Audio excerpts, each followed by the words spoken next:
Langit malam itu gelap, tapi bukan karena hujan atau mendung, melainkan karena asap tebal dari kobaran api yang melahap ribuan mushaf Al-Quran di sebuah gudang distribusi. Jeritan relawan terdengar dari kejauhan.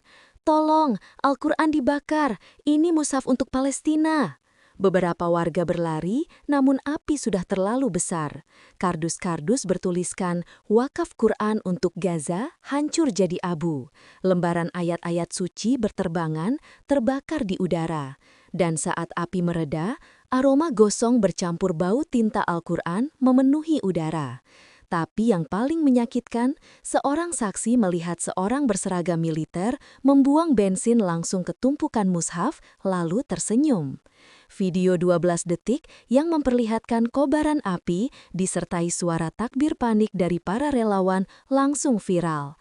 Hashtag seperti #QuranBurned, #StandWithPalestine, dan #WhereIsTheJustice menembus trending dunia. Dari imam masjid besar hingga selebriti muslim, semua angkat suara. Tapi yang paling menyayat hati datang dari anak kecil yang terseduh di depan puing. "Itu Al-Quran yang akan saya pelajari, kenapa merita bakar?" Pertanyaannya bukan hanya siapa pelakunya, tapi kenapa Al-Quran, kenapa sekarang, dan siapa yang melindungi mereka. Esok paginya, dunia terbelah. Di satu sisi, jutaan umat Islam dari Jakarta, Istanbul, sampai London memenuhi jalan-jalan, memegang Al-Quran di tangan kanan dan poster bertuliskan "Quran is not just paper" di tangan kiri. Di sisi lain, siaran pers resmi dari militer yang dituduh menyatakan, insiden pembakaran tersebut adalah bagian dari prosedur pemusnahan dokumen non-sensitif. Tidak ada unsur penistaan agama di dalamnya. Prosedur non-sensitif, bagaimana bisa Al-Quran, kitab suci, disebut sebagai sampah logistik? Para tokoh agama menggila. Ulama di Arab Saudi menyebut tindakan itu sebagai perang terbuka terhadap Islam. Di Pakistan, massa merangsek ke kantor kedutaan negara pelaku. Di Indonesia, demo pecah di lebih dari 30 kota dalam 2 hari. Gambar kobaran Al-Quran dijadikan spanduk utama. Sementara itu, investigasi independen membocorkan data. Lebih dari 7.400 mushaf baru dengan label distribusi untuk wilayah Gaza dan tepi barat berada di dalam gudang tersebut. Tak ada satupun video CCTV yang dirilis. Namun, rekaman HP warga memperlihatkan pria dengan pakaian militer, wajah tertutup, menyulut api tanpa ragu. Di TV internasional, seorang jurnalis bertanya, jika mereka sanggup membakar kitab suci yang paling dihormati, apalagi yang mereka anggap layak dihancurkan setelah ini. Di balik layar, ada yang menekan tombol sensor, tapi kebencian sudah telanjur menyebar. Ini bukan sekadar insiden, ini awal perang persepsi. Dan satu hal jelas, Muslim dunia tidak akan diam. Sore itu, Jakarta seperti meledak dari dalam. Ribuan massa bergerak menuju kedutaan. Tak ada seruan damai, yang terdengar hanya takbir dan jeritan. Pembakar Quran adalah musuh umat, tutup hubungan diplomatik sekarang juga. Di barisan depan, seorang perempuan tua mengangkat mushaf gosong. Ujung halamannya terbakar. Ia menangis, suaranya bergetar.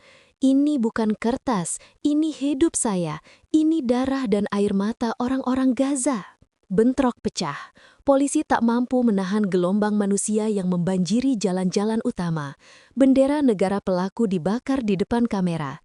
Media internasional menyebutnya "The Day Muslim Rage Broke Loose." Tapi amarah itu tak hanya di Indonesia. Di Yaman, ribuan warga berkumpul di lapangan utama, meneriakan sumpah setia untuk membalas. Di Tunisia, seorang pemuda membakar dirinya di depan kamera, seperti isyarat sejarah akan berulang. Lalu satu video muncul di Telegram, cuplikan gudang terbakar dengan suara latar. "Kami tahu mereka ingin menghancurkan Al-Quran, tapi mereka lupa ayat-ayat itu telah ditanam dalam dada kami, dan dada ini akan jadi ladang jihad." Kementerian Luar Negeri Indonesia mengeluarkan pernyataan keras, tapi di jalanan rakyat tidak puas. Bagi mereka, diplomasi tak cukup. Ini soal kehormatan. Dan di sebuah ruangan gelap di luar negeri, seseorang mengetik cepat. Trigger berhasil, respon melebihi ekspektasi. Babak selanjutnya, isolasi ideologi. Perang belum dimulai, tapi bara sudah menyala dan dunia bersiap terbakar. Sebuah rekaman CCTV bocor, terlihat dua tentara berseragam lengkap melempar tumpukan mushaf ke dalam api unggun. Suara dalam rekaman itu bukan bahasa Arab, bukan juga Ibrani, tapi sebuah dialek asing yang sudah dikenali oleh dunia intelijen. Burn it fast, orders from upstairs. Video itu viral, dunia terbelah. Sebagian menyebut itu hoaks buatan AI, tapi fakta yang tak bisa dibantah adalah ratusan Quran hangus terbakar. Sementara itu, di balik layar diplomasi, tokoh-tokoh penting mulai bergerak. Seorang ulama besar di Turki menyerukan Hari Doa Internasional. Presiden sebuah negara Timur Tengah memanggil duta besar Israel. Tapi diam-diam, beberapa negara justru memperkuat kerjasama pertahanan dengan negara pelaku. Di Indonesia, situasi makin panas, aksi massa makin liar, gedung-gedung diplomatik diperketat, para influencer Muslim mengajak followers mereka. Kalau kalian bisa bersuara untuk kucing, kenapa diam saat Al-Quran dibakar? Di sebuah ruangan kedap suara di Jakarta, jurnalis investigasi bernama Fikri membuka email anonim. Di dalamnya, file PDF bertajuk Operation Eclipse, Desakralisasi Simbol Keagamaan di Asia Tenggara. Fikri tercekat, ini bukan sekedar aksi barbar, ini proyek terstruktur. Dan satu kalimat di akhir dokumen itu membuat darahnya beku. Jika berhasil, umat akan saling curiga. Jika gagal, kita justru dapatkan kaos yang kita butuhkan. Subuh di Gaza. Seorang muazin paruh baya, Abu Salman, bersiap mengumandangkan azan dari masjid kecil yang masih berdiri di antara reruntuhan. Tapi sebelum sempat mengangkat mikrofon, ia melihat sesuatu dari jendela. Peti besar dibawa masuk ke halaman masjid oleh sekelompok tentara bersenjata. Warga sekitar bangkit panik. Beberapa ibu-ibu berlari sambil menggandeng anak-anak. Yang lain hanya mengintip dari balik keruntuhan. Peti itu dibuka. Isinya, ratusan mushaf Al-Quran yang dilumuri cat merah dan sobek-sobek di beberapa bagian. Salah satu tentara menyiramnya dengan cairan mudah terbakar. Teriakan Abu Salman menggema, "Astagfirullah, jangan lakukan itu firman Allah." Tapi tentara hanya menoleh dingin. Api dinyalakan. Masjid penuh takbir dan tangis. Seorang bocah berusia 10 tahun melempar batu, disusul remaja lain. Tentara mulai menembak ke udara. Dalam hitungan menit, halaman masjid berubah jadi medan perlawanan kecil, tapi kekuatan tak seimbang. Beberapa Quran berhasil diselamatkan oleh warga yang berani melompat ke dalam api. Seorang pemuda berteriak sambil mengangkat mushaf gosong. Allahu Akbar, kita akan lawan dengan apa yang kita punya. Kamera wartawan yang diam-diam merekam kejadian ini kemudian menyebarkan video itu ke dunia. Dan dunia pun menyala. Hanya butuh waktu 4 jam sejak video pembakaran mushaf Al-Quran oleh tentara Israel tersebar luas. Hashtag Save Quran dan hashtag Gaza Burns menduduki trending topik dunia. Di Istanbul, ribuan umat Islam berkumpul di depan kedutaan besar. Di Jakarta, masa aksi memadati Bundaran HI membawa spanduk bertuliskan, "Jika kalian bakar Al-Quran, kami akan bakar diam kami." Kecaman datang dari para pemimpin dunia. Beberapa negara Timur Tengah langsung mengeluarkan peringatan diplomatik. Di Pakistan, mahasiswa turun ke jalan mengarak replika mushaf sebagai simbol perlawanan. Di London, Paris, dan New York, demonstrasi lintas agama dilakukan. Dunia sedang menyaksikan, dan kali ini semua mata tertuju ke Palestina. Sementara itu di Gaza, pemuda yang menyelamatkan mushaf terbakar duduk di pojok rumahnya, kedua tangannya penuh luka bakar. Ibunya membalut tangannya dengan air zam-zam yang berhasil diselundupkan. "Bu, Al-Quran itu kita harus jaga sampai napas terakhir, karena kalau tidak, mereka akan kira kita sudah menyerah." Di masjid yang rusak, tersisa arang dan abu. Tapi malam itu, untuk pertama kalinya sejak tragedi, sebuah suara pelan terdengar dari pengeras suara yang masih menyala setengah rusak, lantunan surah Al-Fajr. Dan di seluruh penjuru dunia, banyak yang menangis mendengarnya lewat siaran live yang tersebar di media sosial. Di depan markas besar PBB, ribuan massa dari berbagai bangsa membanjiri jalanan. Ada yang membawa mushaf tinggi-tinggi, ada pula yang mengibarkan bendera Palestina sambil menangis. Seorang gadis kecil dari Jerman memegang poster bertuliskan, "My Quran is not a weapon, but I will defend it like one."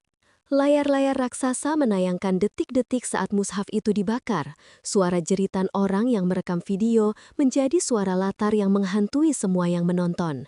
Di Riyadh, satu stadion penuh membaca Al-Quran berjamaah sebagai bentuk solidaritas. Sementara itu, dunia Arab mulai menutup kerjasama ekonomi dengan pihak yang mendukung penindasan. Beberapa negara bahkan membekukan aset tertentu. Pemuda yang luka di Gaza kini diberi julukan penjaga mushaf terakhir. Foto dirinya dengan tangan terbalut, wajah penuh debu, dan Al-Quran hitam separuh terbakar di pelukannya beredar di seluruh dunia. Beberapa media barat bahkan menayangkannya di halaman depan. Di sebuah ruangan gelap, jenderal yang memerintahkan pembakaran Quran menatap televisi dengan wajah kaku. Ia tahu, kali ini kita tidak hanya membakar kitab, kita membakar dunia. Di bawah reruntuhan bangunan tua yang hancur oleh rudal, tubuh seorang pemuda setengah tertimbun. Nafasnya sesak, tubuhnya berlumur darah, namun tangannya masih erat memeluk satu benda. Sebuah Al-Quran hangus di bagian tepinya, tapi utuh di bagian ayat-ayatnya. Namanya Izzuddin Faruk, usia baru 17 tahun. Ia bukan pejuang bersenjata, bukan pula tentara. Hanya relawan remaja yang bertugas mengamankan mushaf-mushaf dari rumah-rumah yang akan digempur. Saat markas distribusi Quran dibakar, Izzuddin menyelamatkan apa yang tersisa. Aku hanya ingin kelak di akhirat berkata, "Ya Allah, ini yang bisa aku jaga dari firman-Mu." Foto Izzuddin viral. Ia digotong dalam tandu. Al-Quran masih dalam dekapannya. Mata dunia tertunduk. Sejumlah negara Arab langsung menggelar doa bersama. Di Malaysia dan Indonesia, jutaan pelajar turun ke jalan membawa Al-Quran di dada mereka. Bahkan seorang rapper ternama dari Amerika menyisipkan potongan ayat Quran dalam lagunya, menyebut Izzuddin sebagai The Last Guardian.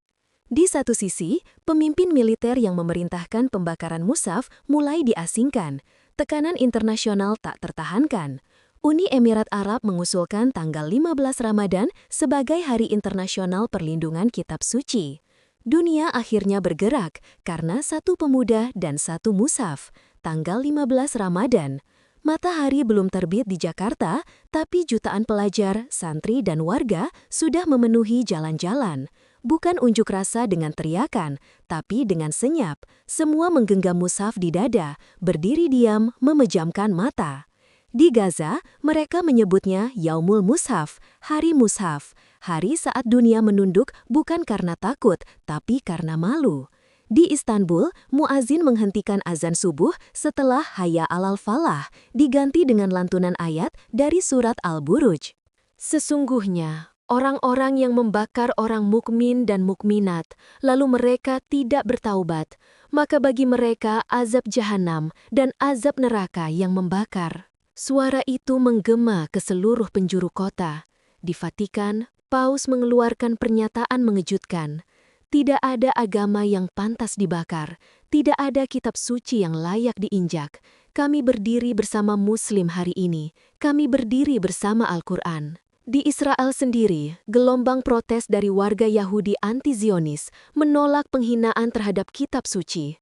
Mereka membawa spanduk bertuliskan dalam bahasa Arab dan Ibrani, "Biarkan firman Tuhan berbicara, jangan dibakar." Sore harinya, PBB menggelar sesi darurat, bendera Palestina dinaikkan setengah tiang, dan untuk pertama kalinya dalam sejarah, sidang dibuka dengan satu kalimat, "A'udzubillahi minasyaitonir rajim." Seketika, ruangan senyap, kamera dunia menangkap momen itu, dunia tunduk pada ayat. Hari itu, langit Rafah tampak lebih kelabu dari biasanya. Di balik reruntuhan masjid yang hangus terbakar, seorang anak lelaki bernama Yahya, 11 tahun, menggali puing-puing dengan tangan telanjang. Yang ia cari bukan roti, bukan mainan, bukan sisa emas, tapi satu benda kecil yang semalam direnggut dari tangan ayahnya, mushaf milik keluarga. Sementara itu, di Indonesia, jutaan orang masih menyebarkan foto-foto mushaf yang terbakar. Tapi tak banyak yang tahu, ada satu mushaf yang berhasil selamat dari pembakaran massal tentara Zionis. Mushaf itu diselundupkan melalui terowongan bawah tanah di Rafah oleh relawan medis dan sampai ke tangan Yahya hanya 2 hari sebelum serangan terakhir. Yahya tahu mushaf itu satu-satunya yang tersisa. Ayahnya berkata, "Selama mushaf ini ada di tangan kita belum kalah Yahya." Namun kini mushaf itu terkubur. Yahya menggali dan menggali. Jari-jarinya berdarah, matanya tak berkedip. Di sekelilingnya hanya puing, debu, dan kematian. Tiba-tiba, Allahu Akbar! Suara itu datang dari 2 mujahid yang melihatnya. Mereka ikut membantu menggali. Beberapa warga lain datang. Setelah 1 jam yang terasa seperti seabad, mereka menemukannya. Mushaf kecil, sampulnya robek, halamannya hangus sebagian, tapi ayat-ayatnya masih terbaca. QS Al-Mumtahanah 89. Dan Yahya membacanya dengan suara gemetar. Sesungguhnya Allah menyukai orang-orang yang berlaku adil. Tapi jangan kamu jadikan mereka sebagai teman setia jika mereka mengusirmu karena agamamu. Di hari yang sama, mushaf itu difoto, dipindai oleh wartawan Al Jazeera, lalu disebar ke seluruh dunia. Dunia terdiam. 1 mushaf kecil dari Rafah menyelamatkan kehormatan satu umat. Setelah mushaf tua berhasil ditemukan, berita itu menyebar bagai ledakan cahaya di tengah gelapnya reruntuhan. Yahya, bocah kecil Rafah, kini berdiri di depan mikrofon bekas di reruntuhan Masjid Al-Quds bersama 2 relawan dari Indonesia dan Yaman. Wajahnya masih kotor, tubuhnya luka, tapi matanya menyala. Hari itu, untuk pertama kalinya sejak serangan dimulai, suara azan menggema lagi di Rafah. Allahu Akbar! Allahu Akbar! Suaranya lirih, parau, tapi mengguncang. Suara azan itu bukan hanya panggilan sholat, ia jadi simbol perlawanan. Warga yang bersembunyi di puing-puing keluar satu persatu. Beberapa menangis, beberapa hanya duduk terpaku, seperti tak percaya mereka mendengar lantunan itu kembali. Ada yang sujud di atas debu, ada yang memeluk mushaf lusuh sambil bergetar. Di sisi lain dunia, azan Yahya ditayangkan oleh stasiun televisi besar. Twitter, TikTok, YouTube, semuanya menayangkan satu hal. Azan bocah Rafah menggetarkan dunia. Pemimpin-pemimpin Muslim dari berbagai negara menunduk, ulama-ulama senior menangis di siaran langsung. Jamaah-jamaah masjid di berbagai kota mengumandangkan azan serentak sebagai tanda solidaritas. Tentara Zionis pun gemetar. Tak ada bom yang lebih mengerikan bagi mereka selain suara azan yang kembali hidup di tanah yang mereka ingin padamkan. Malam itu, langit Gaza merah, tapi bukan karena ledakan, melainkan karena jutaan cahaya ponsel umat Muslim dari seluruh dunia yang menyalakan live video untuk mendengar Yahya mengumandangkan takbir. Kita telah kehilangan ribuan saudara, tapi satu suara azan ini membangkitkan sejuta ruh. Setelah melalui berbagai rintangan, mushaf tua penuh debu dan darah yang ditemukan di reruntuhan Masjid Gaza akhirnya tiba di Indonesia. Disambut di Bandara Soekarno-Hatta oleh ribuan umat, para ulama, santri, dan relawan, mushaf itu dibawa dengan prosesi penuh haru menuju pesantren terbesar di Jawa Tengah, yang telah menyiapkan tempat khusus untuk menjadikannya simbol perlawanan dan persatuan umat Islam. Tapi saat upacara penyambutan berlangsung, sesuatu yang tak pernah diduga terjadi. Langit tiba-tiba gelap, angin kencang turun dengan suara gemuruh, padahal sebelumnya matahari bersinar cerah.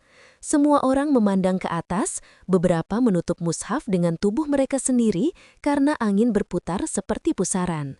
Lalu, mushaf itu terbuka sendiri. Halaman-halaman yang terlipat sejak ledakan di Gaza mulai terbuka satu demi satu, seolah ada kekuatan yang membimbingnya. Sampai akhirnya terbuka di halaman tengah. Terdapat noda darah membentuk huruf Nun yang sangat jelas. Seorang ulama sepuh pun terjatuh sambil menangis. Ia berseru, "Ini bukan sekadar mushaf, ini saksi para syuhada. Tanda ini bukan kebetulan. Nun adalah awal dari kata nur, cahaya, dan juga awal dari najiun, yang selamat." Seisi lapangan sunyi, lalu semua terduduk, beberapa bersujud, beberapa menangis. Namun belum selesai. Saat kamera media mendekat ke mushaf itu untuk menyiarkan secara langsung, tiba-tiba layar televisi dan siaran YouTube hitam. Semua sinyal tayangan yang merekam mushaf mendadak mati. Dan selama 3 menit, tak ada satupun media bisa merekam atau menyebarkan siaran. Hanya orang yang hadir secara langsung di sana yang tahu apa yang terjadi. Setelah 3 menit berlalu, sinyal kembali. Tapi mushaf itu sudah ditutup dan dibawa masuk. Misteri 3 menit gelap pun jadi viral di seluruh dunia. Ada apa yang terjadi saat mushaf itu terbuka? Kenapa kamera mati serentak di seluruh dunia? Apakah ini pertanda akhir zaman? Apapun yang kalian lihat tadi, simpan dalam hati, karena barangkali kita sedang menjadi saksi sejarah besar yang tak akan diulang. Di balik tembok puing kota Gaza, tersisa segelintir anak-anak yang kehilangan segalanya, orang tua, rumah, bahkan sekolah. Tapi tidak semangat mereka. Di antara reluntuhan dan api, mereka saling berbagi sepotong roti dan menyalakan harapan dengan hafalan ayat suci. 3 bocah paling berani, Hasan 9 tahun, Ibrahim 11 tahun, dan Salwa 10 tahun, memiliki misi rahasia, menyusup ke puing markas tentara Israel yang ditinggalkan pasca penarikan mendadak. Mereka tak membawa senjata, hanya keyakinan dan mushaf kecil yang lusuh. Malam itu, langit Gaza diselimuti kabut. Hasan merayap lewat lorong air kotor, Salwa memantau dari menara rusak, sementara Ibrahim menggambar denah markas di pasir. Mereka menyelinap masuk saat listrik padam.